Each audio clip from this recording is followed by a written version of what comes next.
Oke, alright. Selamat siang, Sobat Kompak semuanya. Apa kabar hari ini ya? Senang sekali kita bisa kembali bertemu dalam podcast Kompak Siang ya, tempat di mana kisah-kisah inspiratif dan penuh semangat iman mengalir menyapa hati kita semua ya. Ya, hari ini kita akan berbincang-bincang dengan seorang hamba Tuhan yang luar biasa loh. Dari Pulau Nias, bagian utara. Keren ya? Yang kisah hidupnya penuh dengan warna. Ya. Dan bukan hanya warna secara harfiah. Ya. Tapi juga perjalanan iman yang begitu menarik. Ya. Nanti kita bisa kuliti pelan-pelan ya, Ibu narasumber ini ya.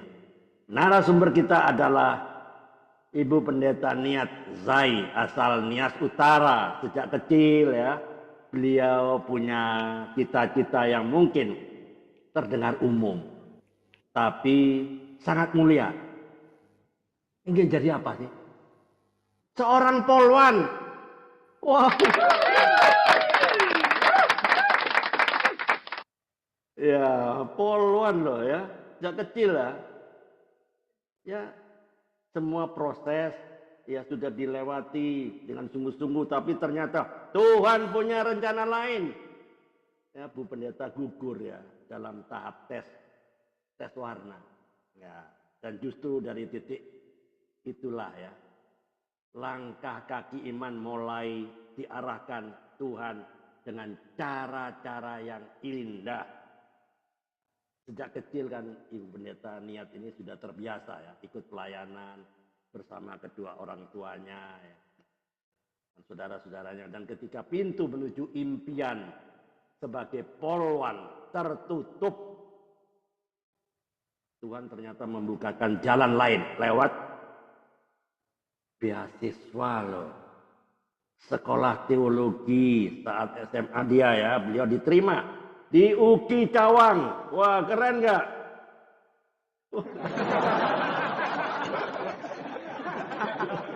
Susah loh masuk sana loh. Ya, Jakarta loh. Dan situlah ya panggilan Tuhan mulai dikejar dengan sepenuh hati. Hari ini, hari Rebo ini ya, kita akan mendengar lebih banyak tentang prosesnya, jatuh bangunnya, dan bagaimana Tuhan membentuk Ibu Niat menjadi pelayannya yang setia. Yuk, tetap bersama kami di Kompak Siang. Stay tune, jangan kemana-mana. Ya, luar biasa ya. Oke, hari ini sebelum kita mulai, kita sama-sama tunduk kepala, kita berdoa. Bapa di dalam surga, kami bersyukur untuk hari ini. Terima kasih untuk kesempatan yang indah ini di mana kami boleh kembali hadir dalam podcast Kompak Siang.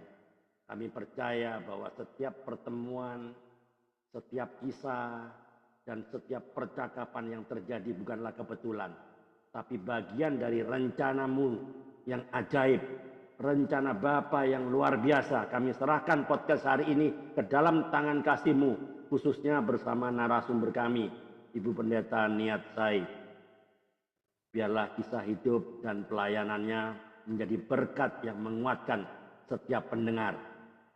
Tuhan yang pimpin setiap kita, setiap pertanyaan dan jawaban dari narasumber, dan supaya semuanya boleh memuliakan nama-Mu dan meneguhkan iman kami. Di dalam nama Tuhan Yesus Kristus kami berdoa. Sama-sama katakan amin. Alright, puji Tuhan ya, hari ini ya luar biasa ya. Ibu Pendeta Niat ini bukan orang nganggur loh, yang ngajar loh. Saya bisa tangkap dia untuk masuk di podcast ini, mujizat. Benar nggak? Dia mau. Berapa kali? Berapa kali saya undang? Dia sibuk. Nggak apa-apa. Ya, nggak apa-apa. Oke, tapi saatnya pasti saya boleh tangkap. ku tangkap dan ku kejar. Nah, nanti kita juga iris juga ya. Siapakah pria yang beruntung itu? Yang sekarang menangkap hatinya ibu, ibu Nesi ya, saya belum tanya. Nanti kita tanya ya. Oke, nggak apa-apa. Oke, Ibu Niat. Oke, teman-teman yang rindu untuk bersaksi di podcast Kompak Siang, boleh kontak saya di WA ya, 0851 3373 7622. Boleh kontak saya, boleh saya jadwalkan ya. Untuk bulan ini April udah penuh. Sampai bulan Mei sampai tanggal 8 Mei kosong sampai ke atas, 8 ke atas. Jadi boleh kalau boleh kontak saya, boleh saya jadwalkan ya. Podcast ini unik ya. Sebetulnya saya nggak pernah berpikir bikin, karena adalah banyak teman-teman dari YouTuber yang usulkan saya, apa Andre bikin podcast dong. Aku nggak bisa ngomong, aku pemalu. Coba bisa. Ternyata nggak ada loh Zoom yang bikin podcast, nggak ada. Semuanya podcast, semuanya Zoom kan sharing firman, diskusi firman, khotbah. Semua kan sudah sering lah dengar khotbah. Bahkan sudah obesitas rohani kita. Dengar firman, tapi nggak ada aplikasinya, nggak ada gunanya. Nah, kita podcast aja lah, memuliakan nama Tuhan. Ternyata satu-satunya yang bikin podcast kompak inilah ya, di sinilah. Oke, saya nggak berlama-lama, saya berikan layar utama untuk Ibu Nia. Ya, sebentar ya, saya kasih masuk ke layar utama. Alright. Oke, sudah masuk podcast layar utama. Selamat siang Ibu Niat, luar biasa ya. Terima kasih atas waktunya bisa masuk. Selamat siang Pak. Podcast ya.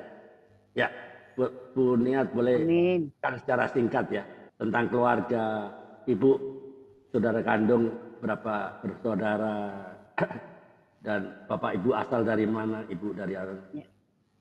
Nah, apa cerita kok maunya jadi pendeta? Ya nggak enak Bu Pendeta. Kenapa nggak jadi pramugari? Bu Niat kan tinggi, cantik lagi ya, putih lagi. Pramugari cocok saja.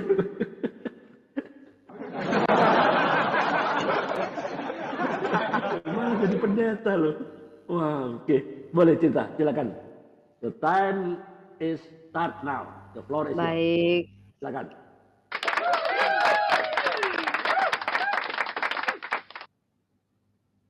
Baik. Terima kasih Pak Andre. Puji Tuhan ya.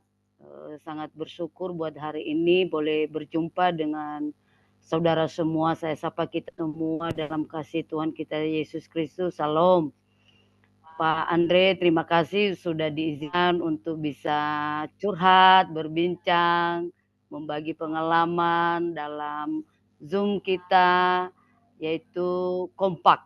Nah, inilah tandanya kita anak-anak Tuhan ya, walaupun kita berbagai dari daerah-daerah, tapi Tuhan itu baik mempertemukan kita lewat udara dan kita bisa mengenal satu dengan yang lain.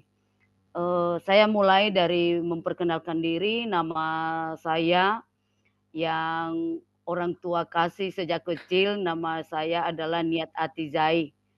Nah, jadi tambahan dari nama saya, Tuhan izinkan saya seorang hamba Tuhan pendeta dan gelar saya SPDK, Guru Agama Kristen.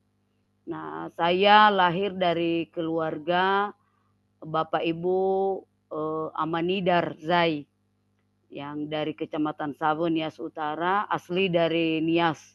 Walaupun kulit saya mirip-mirip orang Kupang, orang Batak, itulah kuasa Tuhan. Kemudian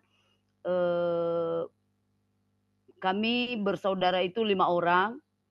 Saya anak kedua, kakak saya anak perempuan. Dia juga pendeta, sekarang posisinya di Bekasi. Nah, adik-adik saya 2 laki-laki dan 1 perempuan.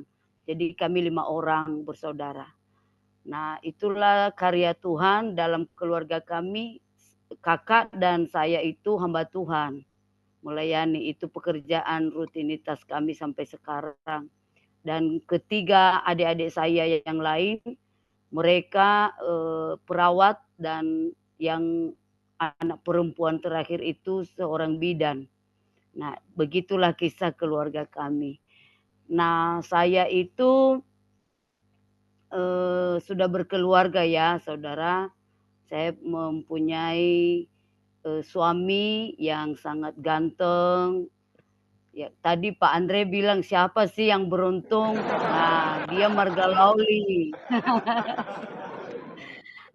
Dia marga Lauli dari Kabupaten Nias, kota. Oke. Nah, jauh dari Nias Utara sebenarnya. Nah, Tuhan mengaruniakan kami 2 orang anak, 1 perempuan, 1 laki-laki.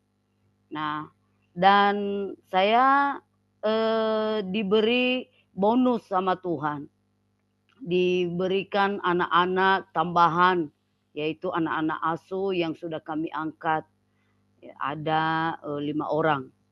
Jadi begitulah kehidupan kami. Kami sekarang memiliki anak banyak yang Tuhan titipkan untuk kami bisa bina ke jalannya Tuhan untuk keselamatan. Nah, saya mau awali. Sebentar, Saya mau, sebentar Bu Niat. oke. Bentar ya. Ini pria beruntung ini kok. Tapi waktu dia mendapatkan bunga hati ya, ternyata kok punya anak asuh 5. Ya. Apa kira-kira ini pria nggak komplain kah? Ini kok ngerepotin aku. Gimana? Nggak komplain kah dia? Ya, itulah kalau seandainya jodoh itu dipertemukan oleh Tuhan, segala sesuatu menerima apa adanya, kekurangan dan kelebihan. Amin. Itulah makanya Tuhan bisa mempersatukan dengan kasih-Nya. Ya, oke. Ya, ini bapaknya juga pendeta juga kan?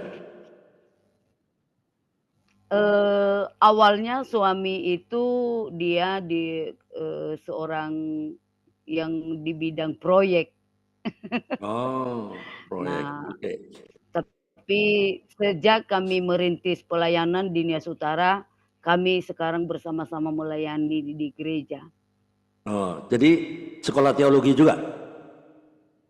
Ya, Oke. Ya, di oke. STT Nias. STT Nias. Oke. Apakah suami juga tadinya juga dari karismatik juga atau gereja Lutheran? Kalau suami itu dulu sudah sejak awal dari karismatik. Ah, ya. Oke, very good. Gereja Tuhan di Indonesia, GTDI. GPDI, oke, ya. Apa komentar pertama kali waktu orang tua kan dari gereja Lutheran ya? Kok anaknya? Ya. Kok kalau orang tua jadi masuk gereja sesat? Ya enggak? Iya, sempat dibilang begitu. Aduh, itulah ya kuasa Tuhan. Mungkin di masa itu sempat kecewa ya, sempat sedih karena dianggap memilih jalannya yang salah. Nah, sebenarnya Pak Andre, dari kecil saya punya cita-cita yang utama itu menjadi seorang polwan. Ya. Nah, di tahun 2021 saya melamar polwan. Ternyata saya gagal karena buta warna. Nah, dari kegagalan itu 100.000 bisa lihat kan? Bisa lihat kan? Sekarang bisa. Kalau dulu itu memang tidak bisa membedakan warna. Yang merah sama yang hitam sama hitam. kalau saya pandang. Oke, oke. Seperti itu. Saya kira kalau buta warna tapi duit itu perempuan cepet itu. Cepat itu. Biar suami sembunyikan duit itu. Kalau duit saya bisa lihat jelas. Haleluya ya.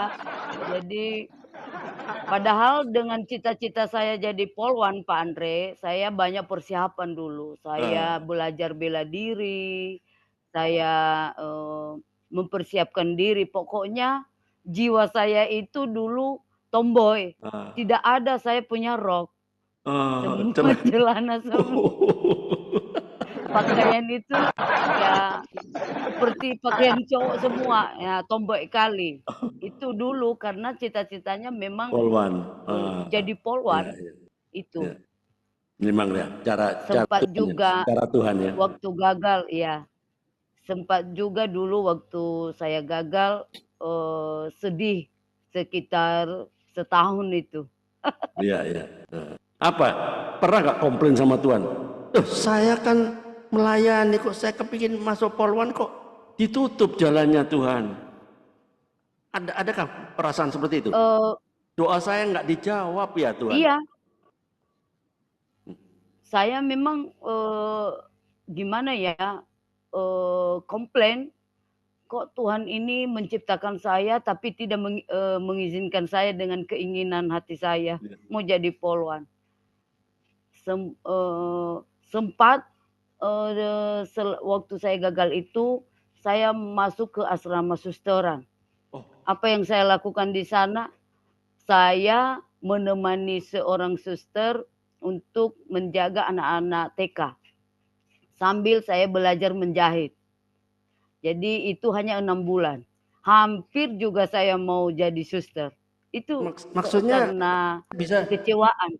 maksudnya suster Katolik, Katolik. Ya, iya. Oh, oke, oke. Karena saya punya teman,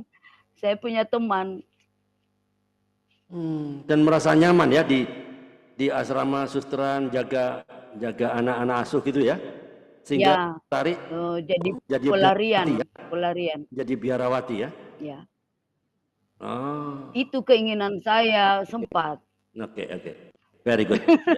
Ya, cara Tuhan luar biasa. Kita teman-teman kita bisa melihat ya bagaimana Tuhan bisa memakai siapa saja ya.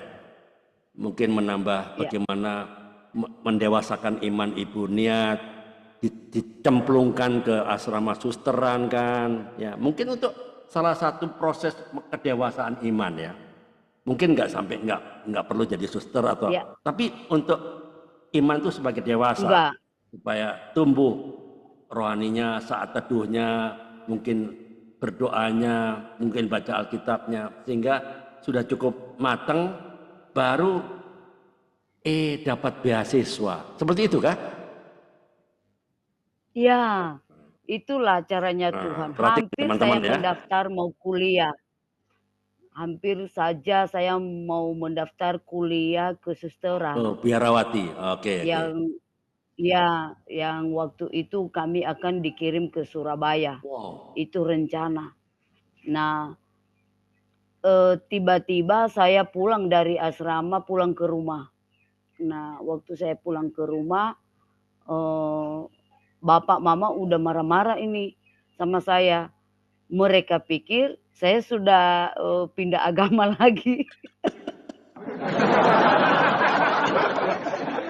Sampai mereka ancam, dikeluarkan saya dari kartu keluarga. Nah, iya, tapi setelah saya menjelaskan, saya mau, hanya menenangkan pikiran, Oh, bersama dengan suster, saya bilang begitu. wah, Nah, alamak. tetapi baiknya, teman saya itu, suster itu, dia tidak terlalu, mempengaruhi pikiran saya Apa suster itu untuk orang ikut Nias juga? dengan dia. Orang Nias juga kah? Bukan, dia orang, Flores. Manado, Oh, orang Manado. dari Manado dia, Ah, orang iya, iya. Manado, Oke, jadi ya, di situ diproses ya. Apa komentar iya, dari orang tua? Kamu sudah pindah agama lagi, jadi Ya, Katolik pula udah lagi? pindah agama. Lalu Oke. saya bilang sama mama saya, Heeh. maksudnya saya berbohong sama mereka. Saya di asrama itu belajar menjahit, Ah, padahal saya punya rencana lain. wah wah wah wah. Nah, Ini saudara-saudara kandung tahu nggak bahwa ini Ibu Niat akan jadi biarawati, ini itu, ada cerita mengenai, tidak tahu tidak ada yang tahu? karena Oke. Kakak Kakak posisinya, di Jakarta kuliah Adiknya? dan adik-adikku juga di asrama di kota. Jadi tinggal Oh, Bapak Mama di rumah. oh, jadi bapak mama ditipu aja ya? Iya, Ampun aku, iya. kejam kali dunia ini. Nah, itu. Nah, Oh iya iya, oke. 2 minggu setelah saya pulang, setelah itu memang, waktu itu ya, kedua orang tua marah, tapi setelah saya menjelaskan, saya hanya, membuang, pikiran karena gagal. Karena nggak bisa lagi saya melamar poluan. Ya karena warna tadi ya, buta. Padahal iya, Oke. padahal sebelumnya saya selalu olahraga, jaga, kesehatan, Belajar bela belajar diri, bela ya. diri. Ya, Oke. bukan hanya belajar bela diri juga, istilahnya saya bertanya-tanya sama orang biar saya punya, ini, eee, kekuatan lain, seperti itu. Kekuatan apa? Sempat sempat supaya contohnya kalau saya mukul ini biar terasa sama orang gitu, kayak ilmu gitu. Wow wow wow. Sempat juga dulu, mempersiapkan diri itu untuk masuk poluan. Ah, oke Tapi oke. itulah, kalau saya berpikir sekarang itu karena Tuhan tidak mengizinkan mungkin. Iya iya. Oke, waktu beasiswa untuk sekolah di UKI Cawang, Jakarta, Ya, itu berapa orang ya. saingannya yang di yang di yang dipilih waktu itu, yang masuk seleksi? Nah, waktu ada, selembaran, kan waktu itu masih belum ada telepon, tapi surat, dari pos, saya baca dan teman-teman ada juga yang ngasih tahu, ada beasiswa yang, ke UKI Gratis gitu ya? di Universitas Kristen, lalu, eee, dari situlah saya mau coba. Nah, waktu kami melamar itu, 1.800 lebih, Wow, eee, tapi yang diterima hanya 60 orang, sayalah wow, salah satunya. keren keren ya, ya ya ya ya. Oke, Nah, udah masuk, udah masuk, langsung terbang ke Jakarta kah? iya, setelah saya menang seleksi, kami dikirim ongkos. Jadi dikirim ongkos sama donatur dari UKI, kami berangkat bareng-bareng, diantar juga sama pemerintah di Nias. Nias Oh, oke waktu itu ya, oke sama wakil bupatinya. ya. Alright, oke setelah menempuh pendidikan berapa tahun? 4 tahun ya?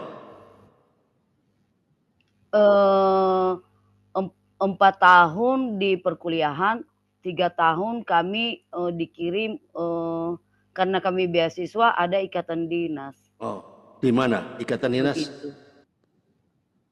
Pertama saya 6 bulan di Merauke, lupa saya Oh, nama kampung Merauke. itu. Oke. 3 bulan di sana ya? Nah, Habis itu balik lagi 3 ke bulan Nias. di sana enggak, kami masih enggak pulang-pulang selama 8 tahun, Wah, tetap di apa, Maroko ya? di sana. Enggak, di UKI, tetap di Jakarta, tapi kami dikirim ke Merauke itu 6 bulan, kembali lagi ke UKI, Oh, karena kami di asrama. oke oke oke. Nah, Lalu setelah itu dikirim merintis, kelompok bermain di Alor dan membuka gereja di Alor. Alor Kami di mana itu? dikirim di sana 7 orang. Alor di mana?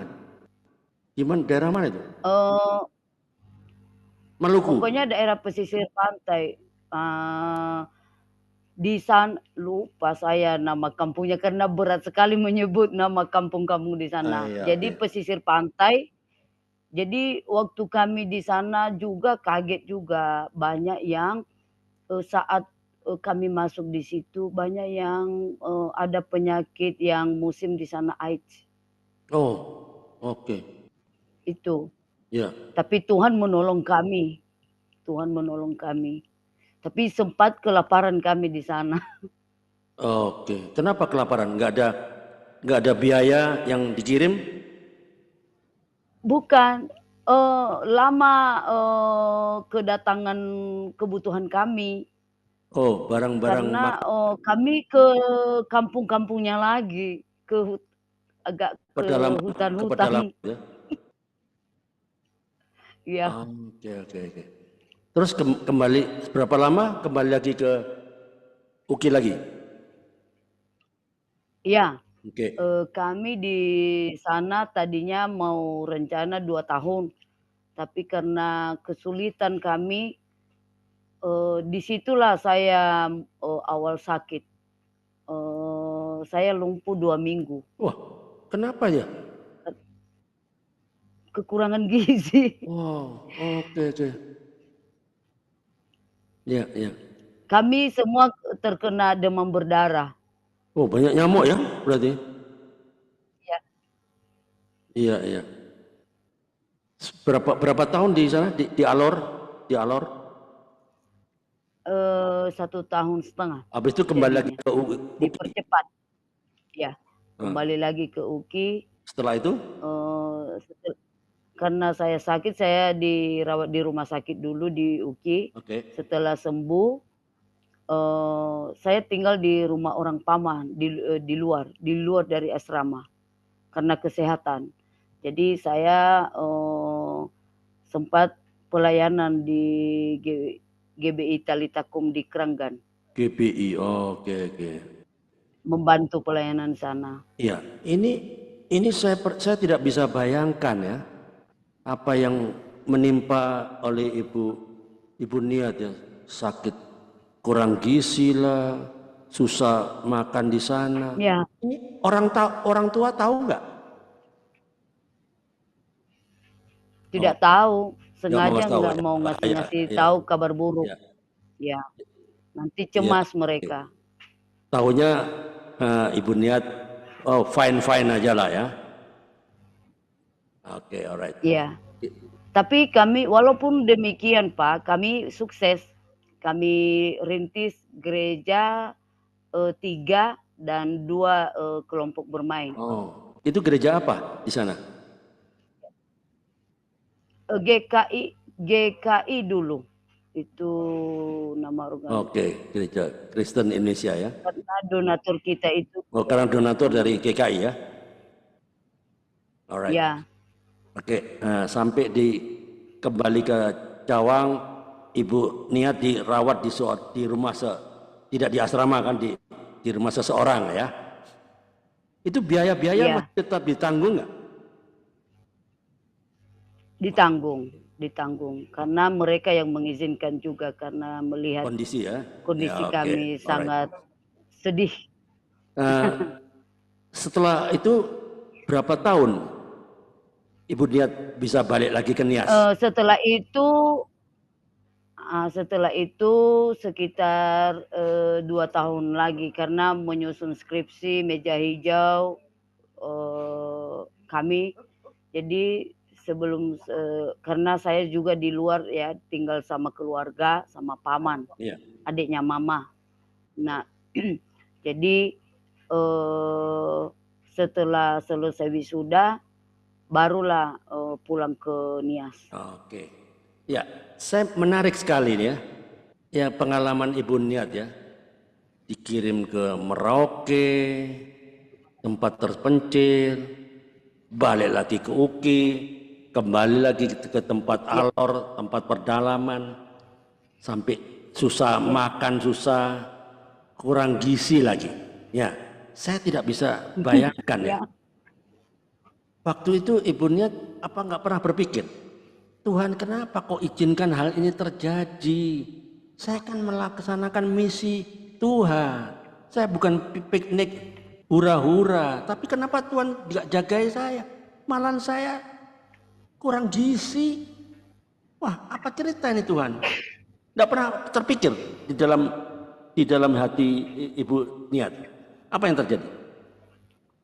Malah sebaliknya, Pak.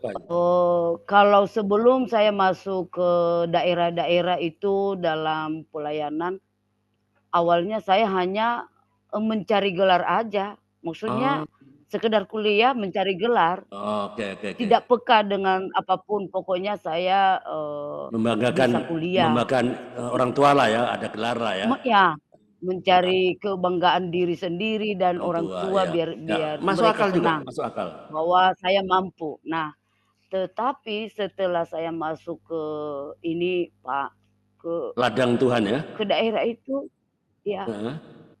Dari situ saya menyadari bahwa betapa kejamnya kalau kita tidak menghormati orang tua. Kalau di saat sendiri, inilah yang kita rasakan. Dan dari situ hati saya peka dengan orang lain. Istilahnya hati saya itu setelah saya merasakan hal-hal seperti itu, justru saya tidak mau orang lain merasakan itu. Iya. Dari situ saya punya hati sungguh-sungguh pelayanan. Ya. Alright, teman-teman perhatikan ya kisah hidup Ibu Niat ya. Ternyata Tuhan dia bawa ke padang gurun juga, ya enggak?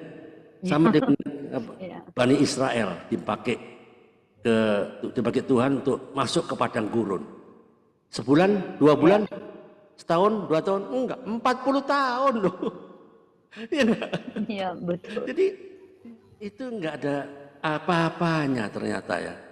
Jadi padang gurun juga dialami oleh Ibu Niat. Mungkin untuk kita semua pastilah padang gurun itu pasti ada.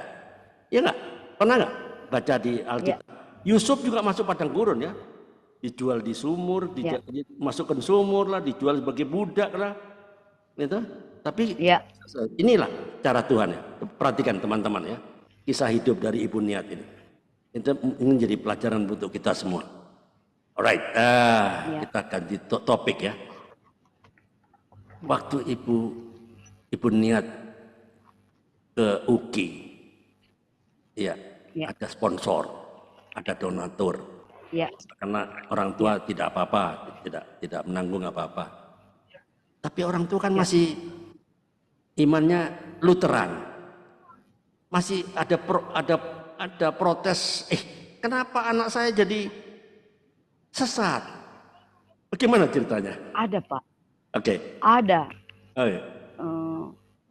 Walaupun saya pulang ke Nias membawa ijazah, tapi saya sudah nyaman ke karismatik.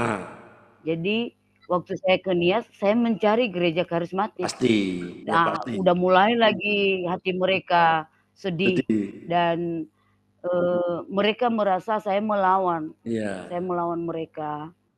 Mereka merasa saya itu tidak menghargai mereka. Jadi saya hanya berkata sama bapak sama mama waktu itu, saya minta maaf. Saya sekarang sudah ada pilihan tersendiri. Saya mau memilih di mana saya bisa nyaman beribadah. Dan saya juga tidak mau meninggalkan pelayanan. Saya mau melayani. Nah, kalau kita di Lutheran, terbatas kita melayani. Oke, ya. Bisa cerita Bu? Ya, saya mau ganti topik dikit ya. Ya. Ibu Niat, waktu Ibu kan dididik secara gereja iman Lutheran. Ya. Kapan titik balik Ibu Niat kok bisa sepertinya menyimpang dari hal-hal yang seharusnya Ibu kan dibawa pelayan oleh orang tua dari gereja Lutheran.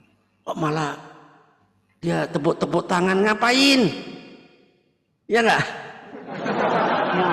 Iya betul. Itu kapan? Memang benar Pak Andre. Titik baliknya bagaimana, Ah, Ibu Niat? sebenarnya kalau sejak kecil itu ya didikan dari orang tua kami itu sangat baik. Ya, Mereka mengajarkan kami bangun tidur itu harus nyanyi dan berdoa. oke. Nah, bahkan nyampe ke kebun aja kalau mereka mengajak kami harus berdoa sebelum bekerja. Dan begitu juga malam sebelum tidur. Itu ajaran mereka. Dan Oke. kemudian waktu masih kecil itu saya senang saja kalau saya dibawa-bawa contohnya vokal grup, saya sukanya tampil. Jadi Oh, berani, saya punya jiwa berani. berani. Oke. Nah, memang dari kecil saya sudah terbiasa untuk tampil. Iya. Tapi untuk memilih masuk ke pelayanan di karismatik ini di saat saya masuk ke pendalaman seperti itu. Oke. Bentar ya, Bu Niat, saya mau sapa. Tahu-tahu sudah banyak orang nih. Selamat siang Ibu Pera Purba, Sadaniang Kalimantan Barat. Apa kabar? Ada Ibu Meta, ada Ibu Melani, ada Ibu Intan Permata Mutiara Suci Kembara. Saya pun nggak tahu nih siapa ini. Halo, apa kabar? Dari mana ini Bu Intan? Salam. Nggak monitor. Oke. Ibu Dewi Ratih, Jakarta. Ada Ibu Tetis Simanjuntak. Tetis Sitomorang. Ya, ada Ibu Ariance, Balikpapan. Ya, ada Pak Edi Budianto dari Serpong. Ya, selamat siang semuanya. Ya, kita ada di podcast Kompak siang. Setiap hari Senin sampai Kamis ya, mulai jam 13.00.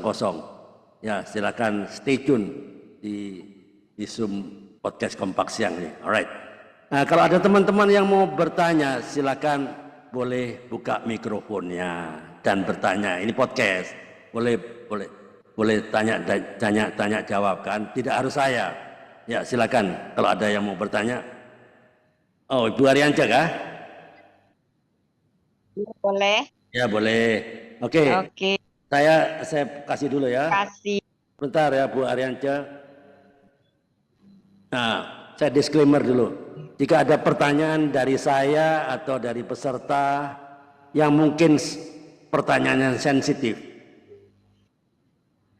dan menyinggung, Ibu Niat berhak untuk tidak menjawab. Ya, mungkin pertanyaan dari saya bisa juga. Atau dari peserta yang mungkin menyinggung perasaan atau menyinggung keluarga besar ya, Ibu Niat berhak untuk tidak menjawab. Silakan Ibu Arianca, silakan.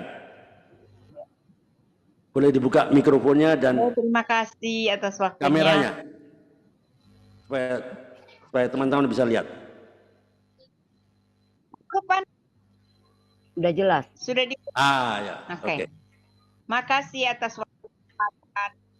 Bersyukur kita kembali ketemu di podcast Kompak siang hari ini. Pendeta Niat, saya terkesima dengan ini ya, cerita perjalanan hidup sempat kurang gizi, ibarat perjalanan yang kayaknya di masa remaja itu sangat tidak enak ya, harusnya kan nyaman-nyaman dengan orang tua.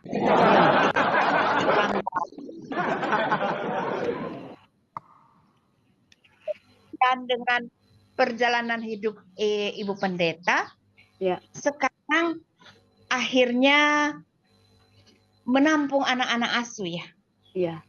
Sudah katakan.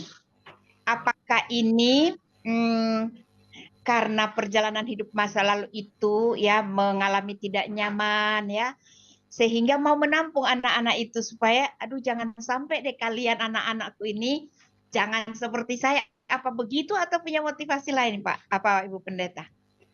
Iya, dari kisah hidup saya itulah saya peka dengan keadaan anak-anak kalau saya melihat mereka seperti yang pernah saya rasakan. Jadi saya tahu rasanya sakit. Dari situ di saat saya merasakan itu, saya baru menyadari nggak ada enaknya ya kalau nggak ada orang tua. Karena kasih saya orang tua itu sangat baik sebenarnya. Jadi dengan saya melihat anak-anak ini, saya mau memberi diri walaupun bukan dari rahim saya, tapi saya mengasihi mereka dari hati saya. Seperti itu, Ibu. Puji Tuhan ya. Karena begini, padahal dalam psikologi, dalam penelitian pola asuh itu terbawa. Biasanya, saya akan membuat juga menderita anak-anak ini seperti yang aku alami. Seperti itu pola asuh kan. Nah, ternyata ya puji Tuhan itu saya pastikan karena Tuhan telah ubah pendeta ya. Sehingga bisa seperti yang dilakukan. Pola asuh itu kan menular.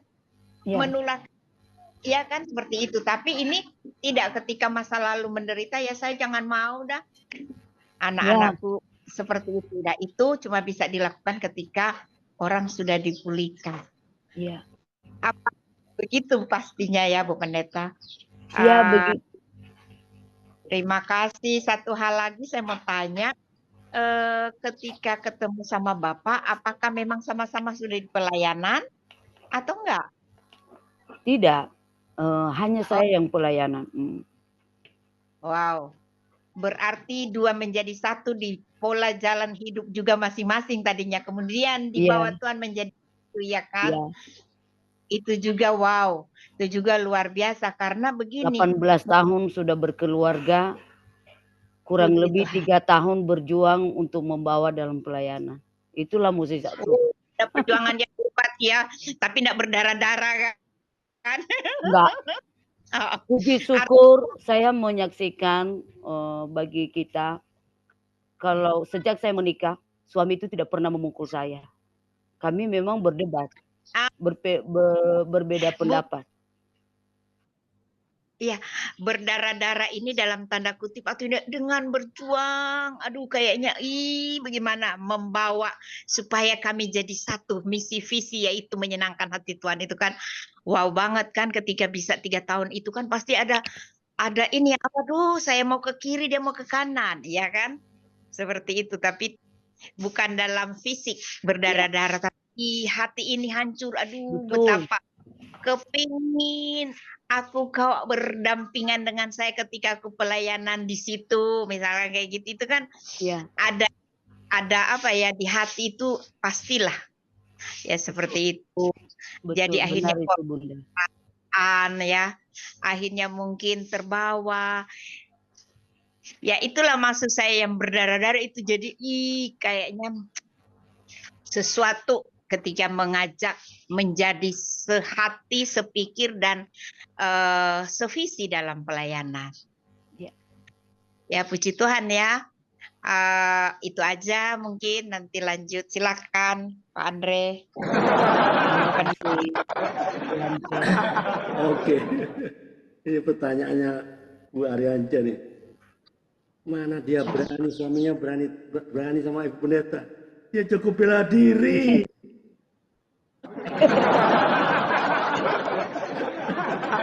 Ya, bercanda.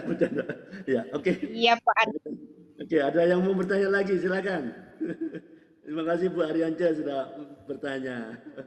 Ya, siapa yang mau bertanya lagi boleh buka. Makasih.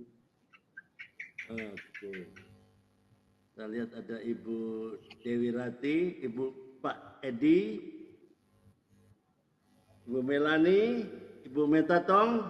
Ada yang mau ditanyakan? Boleh, silakan buka mikrofonnya. Saya kasih layar. Siapa yang mau bertanya? Next-nya. Ayo. Enggak ada juga kah? Oke, ada juga. Saya akan lanjutkan ya podcast ini ya. Menarik gitu, perjalanan hidup dari Ibu Pendeta Niat ya. Bisa diceritakan Bu, tantangan apa yang pernah Ibu dapat, atau halangan, atau problem apa yang Ibu dapatkan waktu Ibu menginjil? Kan pasti menginjil kan waktu di Alor, di Merauke, ya tantangan atau mungkin ada Ya, penolakan. Ya, namanya kebenaran disampaikan pasti dong ada penolakan, ya kan? Itu biasa. Nah, apa yang Ibu ya. dapatkan waktu menjelaskan siapa Yesus? Ya, ya silakan. Kalau waktu kami baik di Merauke itu maupun di Alor, Oke. sempat juga kami 3 bulan di Kalimantan Barat, kayaknya Kahikahe, di daerah Kahikahe, ada nama Ibu kampungnya Pera, Kahikahe. Ibu Pera Kalimantan Barat ini. Saya ingat itu, tapi kami di sana 3 bulan. Oke. Tantangan yang kami hadapi di sana dulu, kosakata. Mereka tidak mengerti bahasa kami dan kami juga hanya dengan roh lah yang bisa kami usahakan untuk mengerti bahasa mereka. Tapi kalau tantangan di sana hanya kebutuhan kami sebenarnya, udah nyaman. Mereka tidak menolak kami, mereka menerima dan bahkan mereka senang dengan keberadaan kami. Justru dengan penerimaan mereka, kami juga semangat melayani. Nah, tapi di saat saya melayani sepulang di Nias itu banyak tantangan, Pak. Oh, justru ya? Ya. Oh, apa itu Di tantangannya? mana tantangannya kita sering ditolak. Pernah saya diusir. Oh. Nah, kenapa saya diusir dalam pelayanan? Yang datang ke kami itu istri, seorang istri, ibu-ibu, dia punya pergumulan, dia punya mengalami KDRT dan dia meminta kami berdoa mengadakan ibadah di rumahnya. Setelah saya bawa adik-adik yang tim, kami masuk ke rumah mereka di jadwal yang sudah kami tentukan. Suaminya ngusir kami. Wow. Iya. Suaminya mengusir kami. Nah, itu yang pernah kami alami. Apakah dia punya kepercayaan dari Bani Kedar atau bagaimana? Mereka ini Lutheran. Lutheran juga. Oh. Dari gereja Lutheran. Tapi ibu ini mendapatkan kenyamanan dengan pergumulan hidup yang dialaminya itu. Dia sembunyi-sembunyi datang ibadah ke karismatik. Makanya kami bisa ketemu waktu itu. Tapi Nah, waktu itu saya di kota. Nah, kemudian tantangan berikutnya, saya sering dihianati dengan kebaikan hati saya, Pak. Itu tantangan. Apa maksudnya? Bisa dijelaskan dihianati oleh hati saya? Siapa itu? Bukan. Jadi kita melakukan, contohnya ada beberapa orang minta pertolongan sama kita. Karena waktu saya masih sendiri waktu itu, jujur saya luar biasa ada berkat Tuhan sama saya. Jadi saya orangnya peka, tanpa orang meminta tolong, dengan dia mengeluh, hati saya itu tergerak. Seperti itu. Tetapi dengan kita menolong mereka, mereka hanya memanfaatkan kita. Setelah itu, setelah itu mereka gimana ya, tidak tulus mengasihi kita. Iya. Ada motivasi yang lain ya? Iya, itu kebanyakan yang saya alami. Iya, itu perkara biasa lah ya. Ya, oke. Ya, selalu ada yang begituan. Ya, itu situlah kita memang masuk dalam padang gurun ya. Ya, sampai sekarang itu Pak, sampai sekarang saya mengalami. Iya, betul ya. Oke. Pernah nggak Ibu niat memberitakan kebenaran kepada Bani Kedar? Beda agama? Iya. Sering Pak.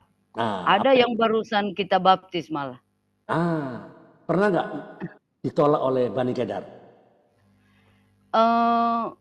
Tidak, karena saya orangnya bukan mengejar mereka, tetapi di saat saya punya kelompok, karena seperti di sini saya ada di desa itu ada rumah yang diizinkan untuk bagi kami melakukan ibadah.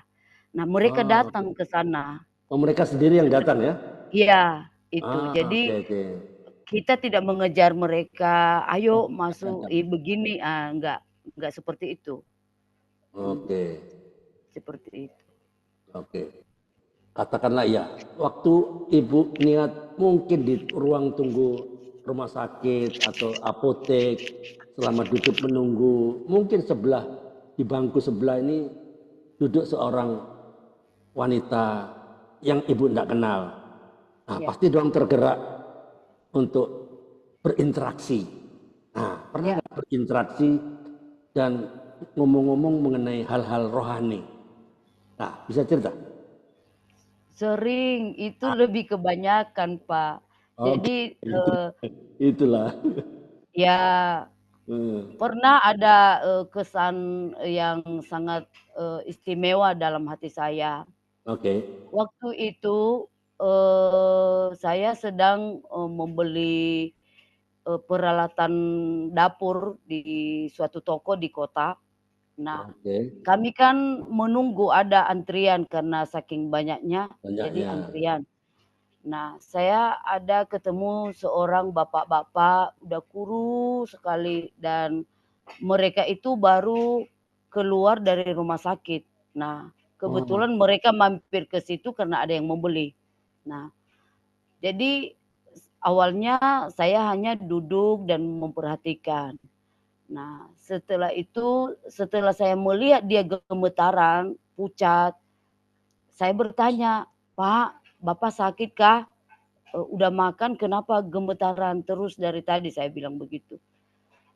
Dibilangnya dia bercerita, "Iya, saya sakit, beginilah sakitku, begini yang saya alami, saya sesak dan waktu itu eh, ha- ternyata dia di hatinya itu bengkak. oh, Ah, itu sebenarnya sakitnya. Nah, mereka dari rumah sakit gagal ketemu dokter karena eh, itulah dulu pada saat itu ya Pak, kalau tidak ada orang yang kita kenal di dalam, ya kita capek nunggu antrian seperti itu. oh iya, Jadi oke. itu kebanyakan. Jadi karena saya melihat Bapak ini, saya bilang, "Sekarang pulang ya Pak?" Dibilangnya, "Iya, terpaksa kami pulang karena nanti malam kami nyampe ke rumah." Nah, terus kapan lagi balik? Besok balik lagi. Saya berpikir capek ya Bapak ini kalau dia balik lagi karena dia gagal bertemu karena nggak ada orang dalam. Mereka di antrian terakhir, jadi udah pasti malam, makanya mereka pulang aja gitu. Nah, Oke. padahal tadinya tujuan saya ke toko itu mau belanja, tapi hati saya itu entah gimana ya, saya langsung bilang, "Ayo Pak, kita kembali ke rumah sakit," saya bilang. "Ayo kita kembali ke rumah sakit, saya bawa Bapak." Dia bilang, "Oh iya ya Bu, iya." "Iya," saya bilang, "kebetulan ada jemaat yang kita layani di situ." Oh, oke. Yang kerja perawat di situ. Nah, setelah saya hubungi dia, nyampe kami di rumah sakit, kami balik. Hmm. Akhirnya Bapak itu dirawat, diterima dirawat, segera ditangani. Nah, akhirnya Bapak itu sembuh dan dia benar-benar mencari saya.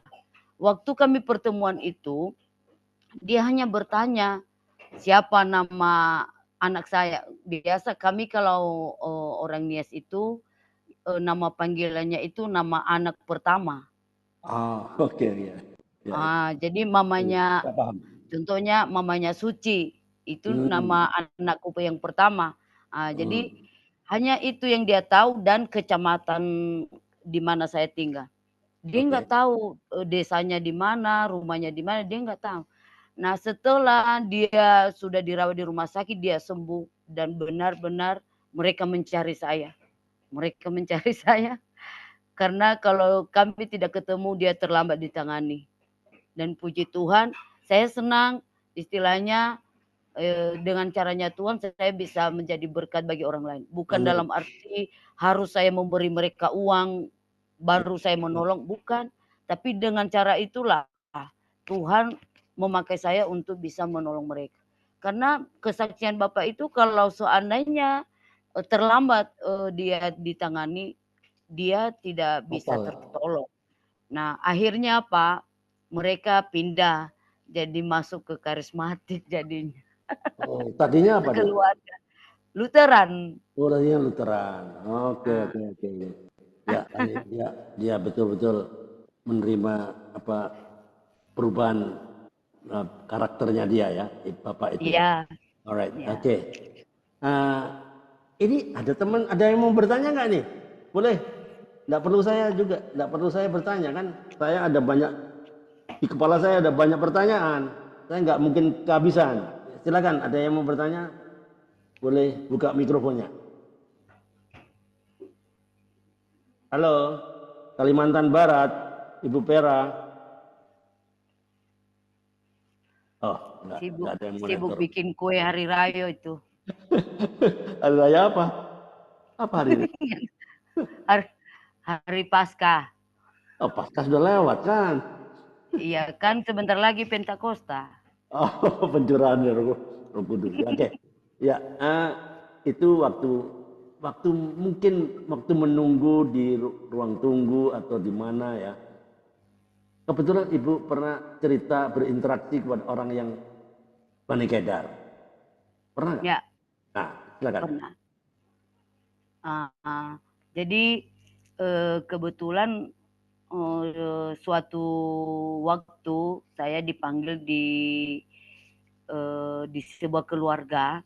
Nah, di sana mereka meminta saya berdoa buat keluarga itu yang mengalami KDRT yang mau hampir cerai. Nah, dengan ibu itu juga yang mengalami KDRT ini mendapatkan nomor saya dari temannya dia yang sudah mengenal saya sebelumnya.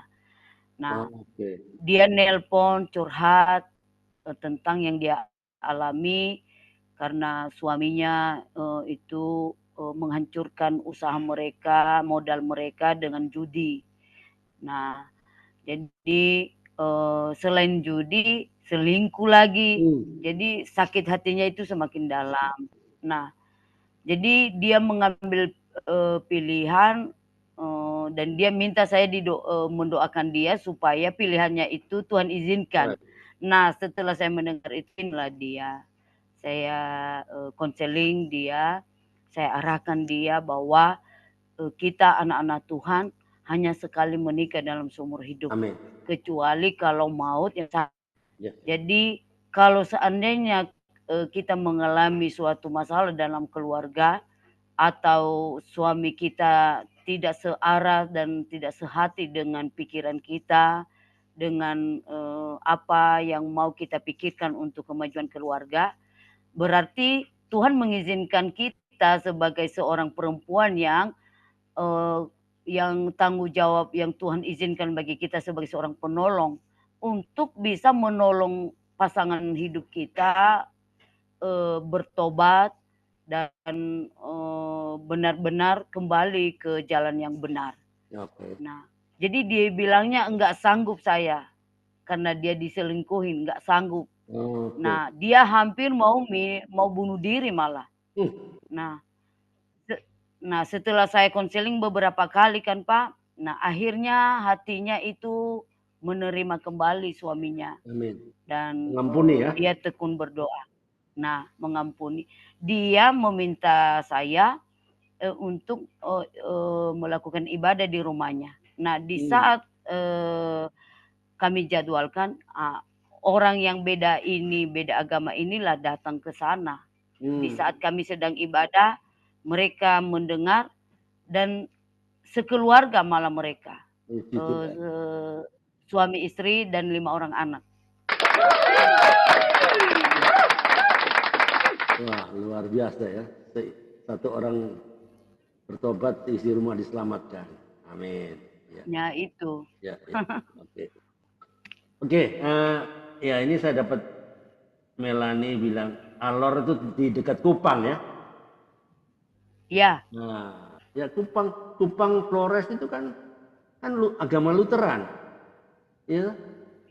Ada tantangan nggak di sana waktu melayani di sana di Alor?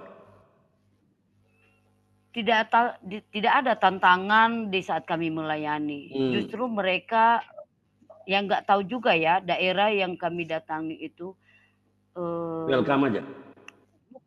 Lupa saya nama kampungnya, ada namanya Oke. sebenarnya di kampung itu tengah-tengah hutan. Mereka menerima keberadaan kami. Mereka senang dengan sikap kami yang sama mereka. Oke. Jadi istilahnya orang-orang di sana welcome. Ya. Malah mereka senang didoakan. Ya, kami juga tidak tahu ya karena waktu kami masuk di sana kan kami bawa sembako yang dari UKI. Oh, oke, bagus. Very good. Ya. Ya mungkin bisa jadi karena kami bawa sesuatu mereka welcome sama kami juga kurang paham begitu. Tapi lama-lama kami juga bisa menyesuaikan diri dengan mereka.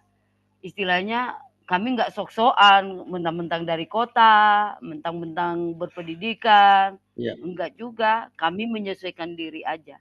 Ya. Dan kami nggak jorok-jorok. Sebenarnya jorok ya, ada yang jorok-jorok. Tapi kami nggak memperlihatkan itu. Nah, pernah suatu waktu di sana beberapa bulan kemarin. Dan kami kesulitan. Pernah hanya sekali seminggu kami mandi. Oke. Nggak ada air. Tuh, kan ada sungai. Sungainya merah kayak hitam-hitam. Jadi kami hanya menampung air di tempat kami itu ada tempat penampungan air. Jadi kami bagi-bagilah air. Air yang sudah ditampung. Ya, kami bagi-bagi. Makanya kalau kami pergi pelayanan, baju kami itu kami usahakan jangan sampai kotor supaya bisa pakai besok lagi. Iya. Karena nggak ada air cuci. Kami kalau pulang yang penting cuci muka, gosok gigi dan iya. Jadi mandi air hujan aja ya? Iya, itu. Sempat kami hanya makan selama 2 hari karena terlambat makanan kami hanya makan daun kates. Oh, daun kates. Nggak ada nasi kan? Sampai nggak ada, roti juga nggak ada. Ini sampai bibir kami ini pecah-pecah semua. Dari situ saya kena tipes. Iya, kurang gizi ya. Iya. Perjalanan hidup ya. Ternyata tidak mudah ya untuk dijalani sebagai masuk dalam padang gurunnya Tuhan. Ya, prosesnya Tuhan. Kalau kita diproses, jangan banyak protes supaya ada progres.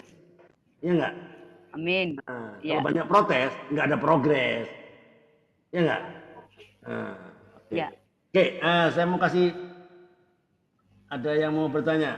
Pak Edi, Ibu Meta, Ibu Pera, Ibu Dewi Ratih, Ibu Teti Tumorang,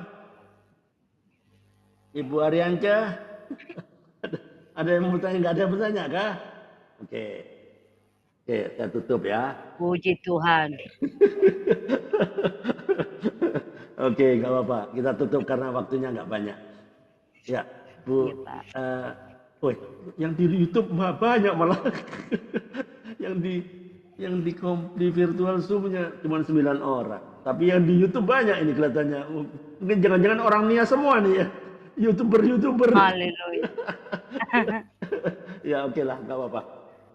bisa sampaikan pesan moral apa kepada teman-teman yang di virtual Zoom maupun yang di YouTube channel yang sedang menyaksikan podcast ini? Silakan. Ya. Oke, baik. Terima kasih Pak Andre. Sebagai pesan saya bagi teman-teman, sesuai dengan yang saya alami, bahwa jangan pernah memikirkan hari esok untuk melakukan sesuatu hal. Tapi apa yang kita hadapi hari ini, selagi ada kesempatan, lakukanlah kasih. Itu yang utama dalam hidup. Itu wujud dari iman, mengasihi dan mengampuni. Mungkin kalau kita tidak hidup di dalam Tuhan, kita dikuasai oleh keinginan daging. Tapi selama kita hidup di dalam Tuhan, maka segala sesuatu keinginan dunia itu hilang dalam diri kita. Dan kita penuh dengan kesabaran. Jadi selagi ada waktu yang Tuhan beri, marilah kita saling mengasihi dan memberikan pelayanan yang terbaik, membayar harga bagi Tuhan. Terima kasih Pak Andre. Ya, oke. Terima kasih Bu Niat ya. Ya, kalau dari saya ambil intisarinya ya, saya peras apa yang kesaksian dari Ibu Niat ya. Ya, kadang jalan hidup tidak berjalan sesuai dengan rencana kita. Ya enggak? Tapi justru di sanalah Tuhan menyatakan rencananya yang jauh lebih mulia. Amin. Jadi jangan takut ketika pintu-pintu itu tertutup ya. Ya. Don't be afraid when the door is closed, because God is opening the door to eternal calling. Jadi jangan takut ketika pintu tertutup, sebab Tuhan sedang membukakan pintu panggilan yang kekal. Itu kan yang dialami Ibu Niat kan? Kalau saya mau peras itu inti dari percakapan kita siang hari ini kan? Oke, tetap semangat Ibu Niat ya. Tiada hari tanpa menginjil, tiada hari tanpa menjadi saksi Kristus, tiada hari tanpa menangkan jiwa. Kompak siang for Christ, Indonesia for Christ, Indonesia for all nations. Tetap semangat melayani, tetap semangat menginjil. Jangan tak pernah takut karena Tuhan menyertai. Karena bersama Dia kita akan lakukan perkara-perkara besar. Amin. Tuhan Yesus memberkati. Amin. Oke, terima kasih waktunya Ibu Nia. Terima kasih Pak. Teman-teman yang sudah hadir, ya Tuhan Yesus memberkati. Sampai ketemu besok dengan narasumber yang beda lagi, kita lebih hebat lagi. Oke, makasih ya Bu Niat. Salam buat teman. Terima kasih Ibu Teti Simon orang, Ibu Ariance. Terima kasih Eda Pura. Dewi Rati, Pak Edi Budianto, Ibu Pera Purba. Terima kasih Bu Niat. Terima kasih.